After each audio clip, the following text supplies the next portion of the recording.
I'm going to talk about the Corinthians lesson, not the gospel. I always like to tell people which one I'm talking about if it's not the gospel, so you aren't immediately lost. So the Corinthians one is one of these we've all probably heard a few times before. This whole idea that we are one body in Christ, we are many members of the body, we all have gifts, right? But this is one of those that is one of these scriptures that has multiple levels. And I remember my confirmation teacher said once to me, his name was Father Prin, he had said this thing to me once in which he said, if you ever read a good chunk of the Bible and all you walk away with is warm fuzzies and nothing else, you either need to keep reading, reread it, or think about what you just read.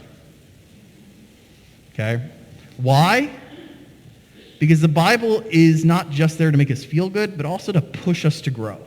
And anyone who's ever grown can tell you it's horrible to grow. Right? I don't like growing up. No one likes growing up, right?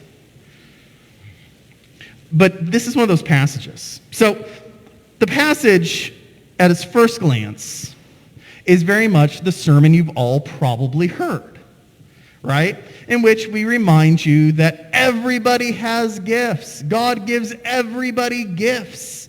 And you as Christians, and we as Christians, one of the things we do is to look inside and try to figure out what gifts we have, and not just figure it out so we can be like, hey, did you know I took a test and it said I was gifted at this? Okay, this is not just like an online internet test, right? It's not just figuring out what Harry Potter character you're most like. The goal is to figure out what am I gifted in so that I can figure out what God is calling me to do. Because those gifts that God has given you helps lead you towards your calling. We've all probably heard that one, right? And that is a big part of it. Now, some of you, it is hard to hear that. I was one of those for many years. It was really hard to hear that sermon because I always wanted to walk away and say, I don't have any gifts. Okay? I'm here to tell you, if you are sitting out there going, well, all these other people have gifts, but I don't, and you're going to hear me say this very seldom, so take a note. You can write down the day. You're wrong. I very seldom make universal statements, but everyone is gifted. I have never met a not gifted person. So if you're sitting there saying, I have nothing to offer, I have no gifts, I'm going to tell you right now, you're wrong. Simple as that. Everyone is gifted. It is a matter of figuring out what the gift is, where your passion lies, and what adventure God is calling you towards. Now, for a lot of you, you're like, yeah, I'm gifted. I sort of know it. I may even know how I'm going to use it. But there's a deeper thing in here, a deeper thing going on. Because remember, we didn't just talk about gifts. We talked about there being one body, and you have all the members, and when one member hurts, all members hurt, right?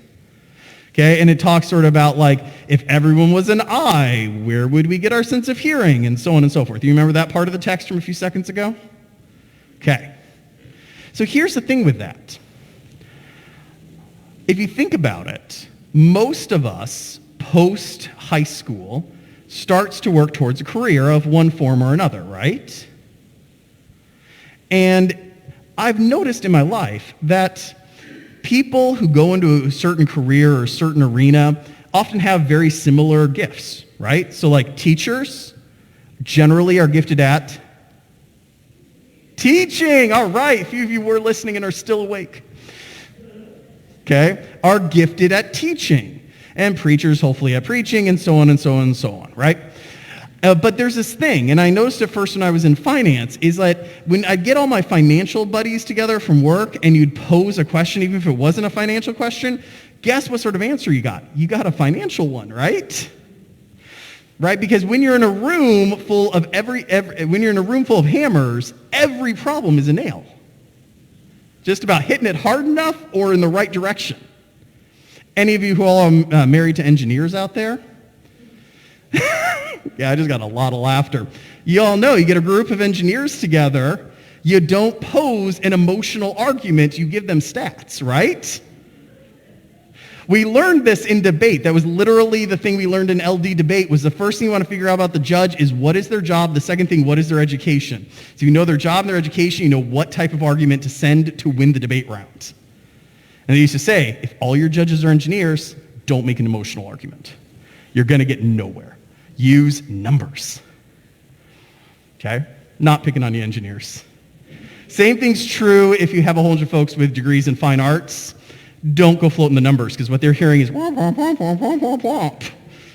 Okay? That's when you come out and you say, well, let's give a story. Okay? I say this because most of us live in these little bubbles where a good chunk of our time at work is spent around people who are a lot like us because they're gifted the way we are, which is why they ended up in the job they did, right? But we are called to always remember the uniqueness and beauty of our bubble, but the uniqueness and beauty of everybody else's too. And what might be normal for a group of finance folks to talk about, or the jargon that they might use, isn't going to translate to like normal people. But that's true in every profession, right? We all have our jargon. It's definitely true of pastors. We can definitely jargon things up and call everything up here a word none of you have ever heard.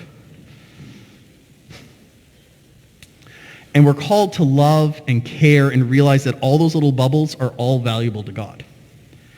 But I think it goes even further than that. Now I'm going to give you a disclaimer right now. Y'all listening? Still? I'm going to bring up politics for a second. I'm not going to get political, so do not worry. I just watch the tension in the room go up, right? I'm going to mention polling so the tension in the room can go up higher, but just follow me and trust me on this, okay? So one day I wanted to know how diverse politically is my Facebook feed, which is determined by who your friends are on your Facebook feed. Okay? So I decided to go and get a political typology quiz, thank you Pew Research, and hand that out to all my friends on Facebook and then see how diverse of a group I had, therefore what sort of news was I going to get. You guys follow me so far on what I was doing? Okay? If you don't know what political typology is, do not worry, it's not that essential. It's just sort of like what type of Republican, what type of Democrat, what type of independent someone is, because we all know there's different types, right? Okay. So I go out there and I send it out into the Facebook world. My wife thought I was insane. So I send it out there in the Facebook world and it comes back and I sit there, I'm like, my friends are very diverse. I was like, yes. And then I paused because I had asked a simple question in the questions, added one to the quiz, and said, how do I know you? Do I know you through church? Do I know you through finance? Do I know you through college? Do I know you through seminary? Blah, blah, blah, right? We all sort of have different groups of friends we made at different times, right? And when I looked into any of those times, virtually no diversity. All my friends of finance had one set of worldviews. All my friends of seminary, different set of worldviews. All my friends from high school, different set of worldviews. But within each category, really narrow selection. Here's the thing. I think the reason it was that way was because if you think about it, if your gift drives your career and your career drives your social group, for most people, then that means your social group's worldview will be pretty similar, right? Like a whole bunch of folks in finance, or heck, a whole bunch of pastors, okay? And one's worldview plays directly into your political views, right? Certain worldviews are going to lend themselves to one party, certain worldviews to another. You may be wondering, why in the world is Pastor bringing this up? Well, the reason is this. Part of what we're called to do as Christians is to remember that we are one body where all the worldviews need to be understood and respected and seen. But we live in a country that has been polling a very important question since 1960. The question is this: if your child was to marry someone who is, and then it's a blank, and they filled in with different things, would you be dissatisfied and need to intervene with a conversation, is the example they give. You follow what's going on there? So your child comes back and says, I am marrying a person who is, do you go, oh, we need to talk? Or do you just say, congratulations? 1960, the number one answer for what people would be concerned about was race. That continued till 2010. It was replaced with party. It is now, and when it was replaced with party, 17% of folks said they would intervene if their child tried to marry someone of the opposite political party. That number is now 25%. Now, race is still number 2, and it's alarmingly high because it's 14%, which is just a terrifyingly high number. Okay? Racism's still out there, folks. But 25% meaning party. I mean, just let that sink in for a second. 1 out of every 4 parents would be worried if their child married someone of the opposite political party. By the way, in 1960, that was 3%.